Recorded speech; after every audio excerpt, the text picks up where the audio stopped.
Businesses, all businesses, have a lot to say about the President's State of the Union address last night. Hopefully you got to see it. If not, you'll find out all about it right now during this half hour. Our first guest, Liz Peek, on set, FoxNews.com columnist. You're also with the Fiscal Times. And also Sam Caucci with Sales Huddle Group. Sam, hi. How are you? Okay, very good. So the President said a lot of different things yesterday, but he also said a whole lot of nothing. Many people saying the speech was stale. I'll start with you, Liz. Well, I think we've heard most of these proposals before. There was nothing new, certainly, or earth-shattering that came out of it. I think the biggest message, and we had heard this teed up by the White House ahead of time, is that President Obama wants to circumvent Congress and rule by fiat.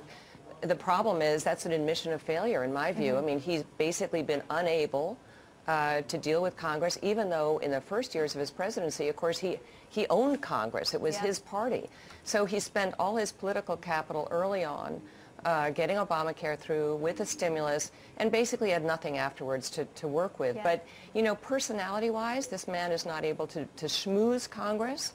So now he's governing by fiat. The problem is you can't change the laws of economics. You can change the laws of the country, maybe, but raising a minimum wage, we all know, studies have shown, depresses the demand for work. Yeah, many people saying it was a bully pulpit. He said he would do whatever he can, wherever he can, to push certain things through. One of them would be increasing the federal minimum wage. Take a listen to this. In the coming weeks, I will issue an executive order requiring federal contractors to pay their federally funded employees a fair wage of at least $10.10 an hour, because if you cook our troops' meals or wash their dishes, you should not have to live in poverty. Sam, I'll bring you in here. What are your thoughts on raising the federal minimum wage? For about 200,000 workers, it would go up from 7 and change to 10.10. A lot of states have minimum wages higher than the federal wage, 21 to be exact. How do you feel about that? Is that good or bad for businesses paying workers more? I mean, I think the big thing is it depends on the type of business you work with or the type of business that you are. The President made a statement last night that it's you that makes the union stronger. And I think that I totally wholeheartedly agree with that statement, and I think looking at it through the lens of small business owners, it's small business owners and entrepreneurs that are the lifeblood of this economy today. And right when the economy is starting to move, we need to make sure that the small business owners today keep their eyes focused on the ball with what they're doing every day with regards to sales and revenue generation. The minimum wage, it's a hot issue. It depends on the type of business that you are. I think that the intention is, if we can figure out how to increase consumer spending, that we are in turn going to find a way to help drive revenue and swing doors for small businesses, which, you know, like any State of the Union is, the nature of these types of talks. We want to see what happens in the months ahead. So then, Sam, as a small business owner, did you feel encouraged by what President Obama said last night? Did he make you feel more confident that you can hire more workers, you can make investments to increase your top line? Did he make you feel encouraged? I think he made me feel indifferent. You know, I believe that there were some. There were some topics that I think came up that we need to talk about. Concepts like training. I know for us, we do a lot of training and development for companies, and the biggest challenge today isn't companies not wanting to hire, it's companies not being able to find qualified workers.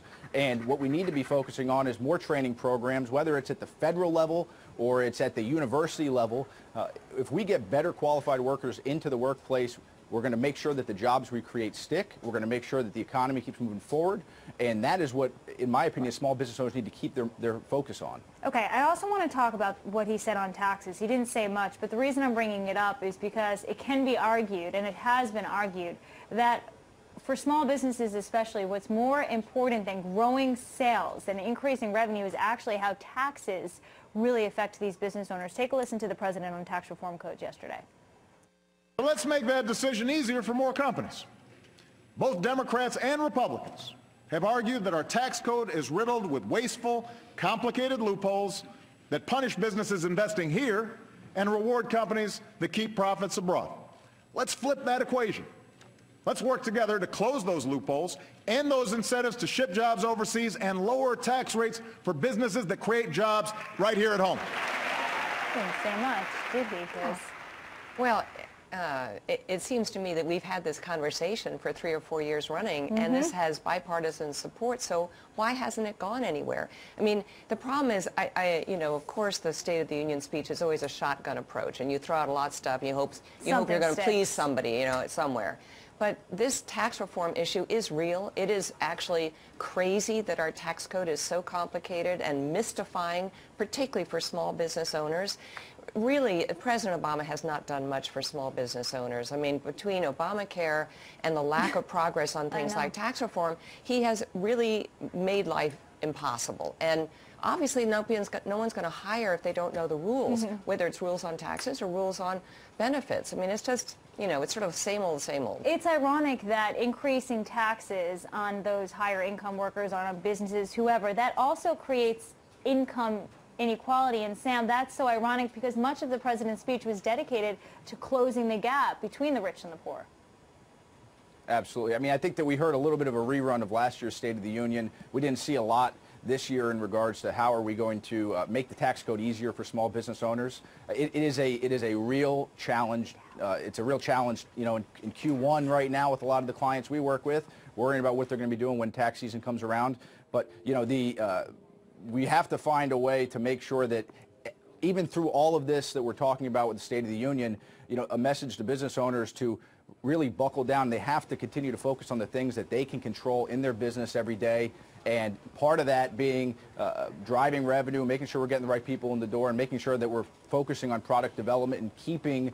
I did like the concept about talking about not so much, you know, trying to make it easier for us to keep jobs here in America and not let so many of the jobs in the technology sector and whatnot move abroad. Okay. I'll give, as we wrap up here, Liz Peek, the final words. Well, I think it would have been very encouraging if President Obama had talked about creation of jobs as being the #1 issue for this country. I think it has been the #1 issue for 4 years. He has attacked everything and everybody except, you know, that he feels is responsible for no job creation, except his own administration's policies. I think it's really discouraging. Yeah. And it all starts with jobs. When you have a job, you can pay off your student debt, you can buy a home, and you could spend money and put that money into the economy. That's exactly right. Liz Peek, great to see you. Thank you so much. Thank you for having me. Sam Caucci, we thank you as well.